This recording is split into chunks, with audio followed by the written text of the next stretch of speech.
এই প্ৰথম 3টা স্থান অধিকাৰ কৰিছে এক জ্যোতিৰ্ময় দাস শংকৰদেৱ শিশু নিকেতন পাটাচাৰকুছি প্ৰথম স্থান অধিকাৰ কৰিছে জ্যোতিৰ্ময় দাস শংকৰদেৱ শিশু নিকেতন পাটাচাৰকুছি বজালি দ্বিতীয় স্থান অধিকাৰ কৰিছে আকাংক্ষা বৰুৱা অম্বিকাগিৰি ৰায়চৌধুৰী জাতীয় বিদ্যালয় হাৱাজান বিশ্বনাথ জিলা দ্বিতীয় স্থান লাভ কৰিছে আকাংক্ষা Bhuyan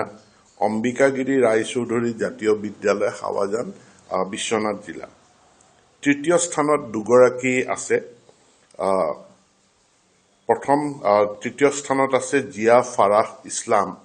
little Flower School Dibrugarh তৃতীয় স্থান দুগৰাকীয়ে লাভ কৰিছে প্ৰথম গৰাকী হ'ল Zia Farah Islam Little Flower School Dibrugarh আৰু সুৰজিত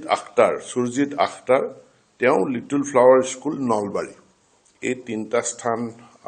এই চাৰিগৰাকী ছাত্ৰী তিনিটা স্থান অধিকাৰ কৰিছে যুটীয়াভাৱে দুগৰাকীয়ে তৃতীয় স্থান পাইছে প্ৰথম স্থান জ্যোতিৰ্ময় দাস শংকৰদেৱ শিশু নিকেতন পাটাচাৰকুছি দ্বিতীয় স্থান আকাংক্ষা ভূঞা অম্বিকাগিৰি ৰায়চৌধুৰী জাতীয় বিদ্যালয় হাৱাজান বিশ্বনাথ আৰু যুটীয়াভাৱে তৃতীয় স্থান Zia Farah Islam Little Flower School Dibrugarh আৰু Surajit Akhtar Little Flower School Nalbari